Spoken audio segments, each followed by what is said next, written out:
Cabe esclarecer que nós, durante as últimas décadas, nós temos, isso foi sendo gradativamente implantado, a introdução de determinadas referências pedagógicas, psicológicas, filosóficas. Primeiramente, a pedagogia do oprimido, com o senhor Paulo Freire, que traz o conflito de classe para dentro da sala de aula. O professor é um opressor, o aluno é um oprimido, e o aluno tem que se rebelar contra o professor. O construtivismo, o relativismo, o desconstrucionismo de Jacques Derrida, muito adotado no Brasil através da obra do revolucionário Michel Foucault, muito estudado nos cursos de direito. E, por fim, mais recentemente, a ideologia de gênero. No conjunto dessa salada de teorias, filosofias, pedagogias, o resultado nós temos aí.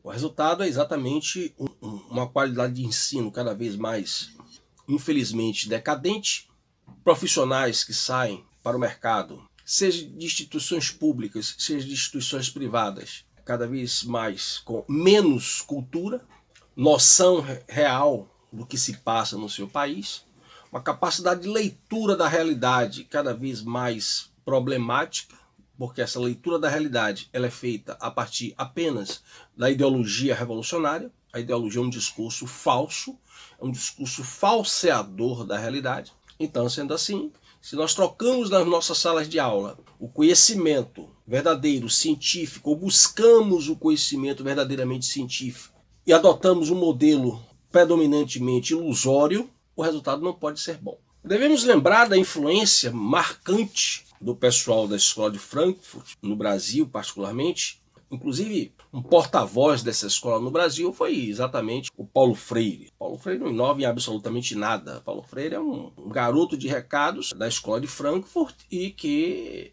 termina sendo um marco referencial na tal pedagogia brasileira, simplesmente pelo fato de que o marxismo já vinha penetrando de maneira avassaladora na escola e na universidade, e Paulo Freire ele se torna um marco porque ele consegue, com aquela obra dele, ele consegue sintetizar a doutrina revolucionária em sala de aula. Mas temos que levar em consideração também, ainda sobre a escola de Frankfurt, o conceito de indústria cultural, que também muito equivocadamente é atribuído a Adorno e Horkheimer. De fato, o Adorno particularmente, ele dá um impulso muito grande a esse conceito e essa teoria, mas essa discussão não foi unicamente dele, como se pensa aqui no Brasil.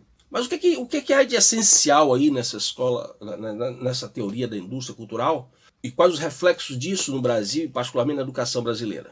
A indústria cultural, a teoria ela parte da seguinte ideia, de que os meios de comunicação, né, particularmente a televisão, estariam ali doutrinando as pessoas, criando uma espécie de consciência massificada essa que chegava mesmo a anular a ideia da consciência de classe e, por conseguinte, da ideologia de classe. Essa massificação faria, segundo os autores, faria com que as pessoas ficassem condicionadas pura e simplesmente ao mercado, ou seja, ao capitalismo, aos interesses do capitalismo. O que é que o Adorno vai propor, então, em troca disso aí?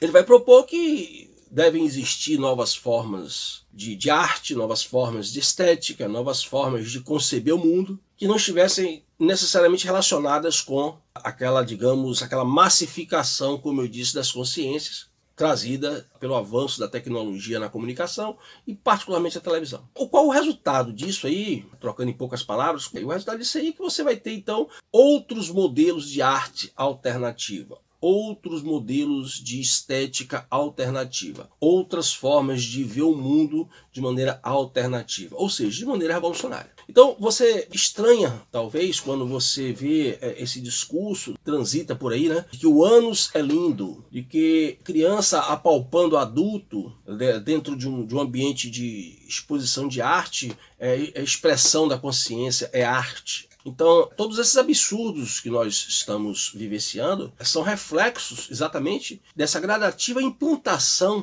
dessas teorias revolucionárias que foram muito silenciosas e sorrateiramente sendo implantadas dentro do nosso universo escolar e acadêmico. Para completar esse quadro, né, nós temos aí uma outra discussão importante sobre a ética. A ética que a princípio poderia ser pensada e definida, como muito foi, como uma ciência da conduta, ou dirigir disciplinarmente a conduta do homem com o objetivo de alcançar o bem e a virtude, essa ética começa a ser discutida e começa a ser transformada aonde o objeto desta ética não é mais o homem, no sentido individual do termo, e muito menos o bem e a virtude, tal como vinha até então, como herança inclusive da Idade Antiga e da Idade Medieval. Essa ética passa a ser discutida em termos coletivos. Então você começa a tirar o homem, o indivíduo de cena, como objeto desta ética e passa a trazer esta ética para o ambiente do coletivo. Para trazer esta ética para o ambiente do coletivo, sair do individual para o coletivo, tornou-se fundamental a adoção desses dois conceitos extremamente perigosos, que é exatamente, né, o do relativismo, do desconstrucionismo. Por isso vem a ideia de consciência crítica. Consciência crítica significa exatamente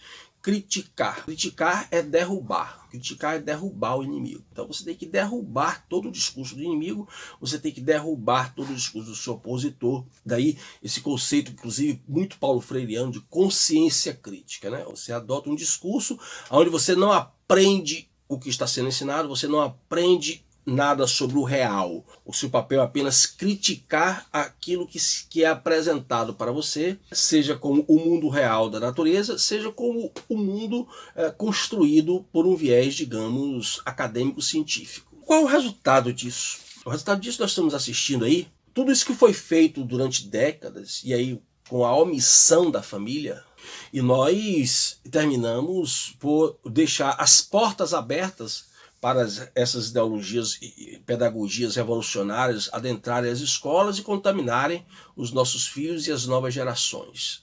E nós permitimos isso com a nossa omissão. Aquela coisa, né? Meu filho está aí, é a escola, eu estou pagando, cuide dele aí. Nós colocamos a escola como um depósito de crianças. E isso nos custou muito caro, está nos custando muito caro em termos de geração. Quando esta geração, que está ainda sendo formada nas escolas e universidades, sair, ou nós fazemos alguma coisa para interceder nesse posicionamento, nesse direcionamento que está tomando a educação brasileira, ou nós ainda vamos pagar um preço mais caro ainda e por mais tempo. Então é preciso estar alerta para isso. Você pai, você mãe, acompanha os exercícios do seu filho, visite vez por outra a biblioteca da escola do seu filho, converse com seus professores. Se a criança ela é incapaz para praticar sexo ou qualquer ato libidinoso, ela está vulnerável também, ela é incapaz e está vulnerável também perante qualquer adulto que queira incutir nessa criança qualquer ideia de sexualidade, inclusive que lhe seja contrária à sua condição biológica. Centro de Estudos Professor Oswaldo Bastos. Projeto Educação, Ensino e Cultura.